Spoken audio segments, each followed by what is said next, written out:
जय जगन्नाथ सांग मैंने आज आम शनि चलन विषय कहूँ।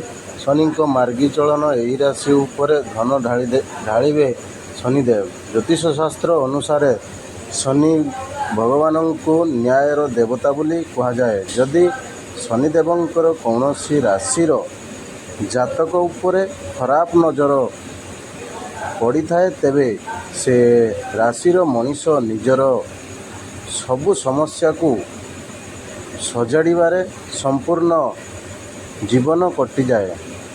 जदि शनिदेव कृपा दृष्टि पड़ी थाए तेबे से मनीष बहुत कम परिश्रम रे निज जीवन रे सबु प्रकार सुखर प्राप्ति करि थाए। बंधुगण तेबे सही ठारे माता लक्ष्मी को धनर देवी कहुए। ज्योतिष शास्त्र अनुजाई आउ किछि समय परे किछि राशिंकर शुभ दिन आसवाकू जाउअछि। आसंतु जानिबा संपूर्ण विवरणी। मेष राशि मेष राशि आपणकर खराब समय शेष हो सारी। भगवान शनि आपणक उपरे कृपा दृष्टि रखिबे। एही राशिर व्यक्ति को मान सम्मानर प्राप्ति हेबो। आगामी समय रे सफलता हासिल हेबार जुग अछि। स्वास्थ्य समस्यारू मुक्ति पाइबे। शत्रुंक उपरे विजय लाभ करिवे। बंधुगण कर्कट राशिर व्यक्ति उपरे शनि महाराजा कृपा लगातार रहिबो। जहाँ भी समस्या रही ताहार अंत घटिबाकू जाउअछि। आपणଙ୍କୁ आगामी भविष्यत रे भल लाभ प्राप्त हेबो। बंधुंक ठारू लाभ मिली पारे।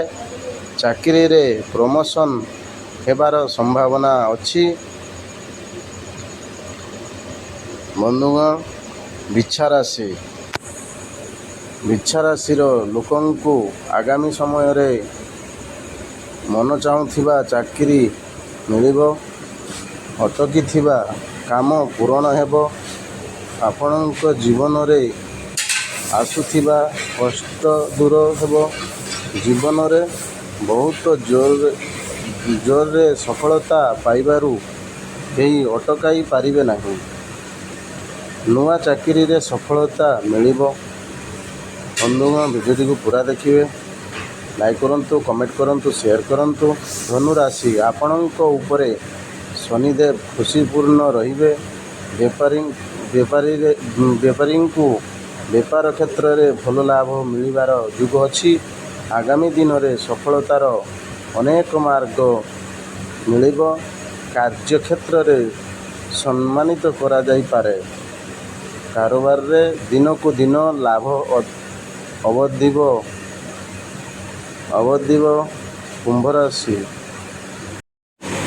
कुंभ राशि लोक मानक शनि महाराज अत्यंत प्रसन्न रहिबे। जीवन सबु बाधा दूर हेबो। प्रेम संपर्क रे जो व्यक्ति अछंती सेमानकर प्रेम विवाहर संभावना अछि। आपणक द्वारा करा जाइथिबा चेष्टा सफल हेबो। आर्थिक स्थिति मजबूत हेबो। नुआ घर किनि पारंती। कार्य क्षेत्र रे उन्नति करिवे। बंधुगण तुला राशि लोक मैंने आपण को कौन सी निवेश तुला राशि लोके आपण को कौन सी निवेश लाभ मिलिबार संभावना अच्छी। परिवार रे सुख शांति आगे रहिबो। अटकी थिबा टंका फेरी मिलिबो।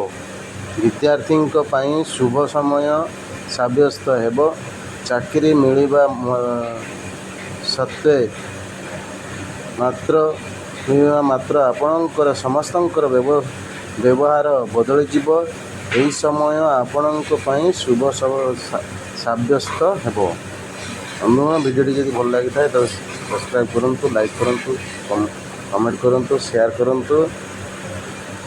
ଜୟ ଶନିଦେବ, ଜୟ ଜଗନ୍ନାଥ, ଧନ୍ୟବାଦ।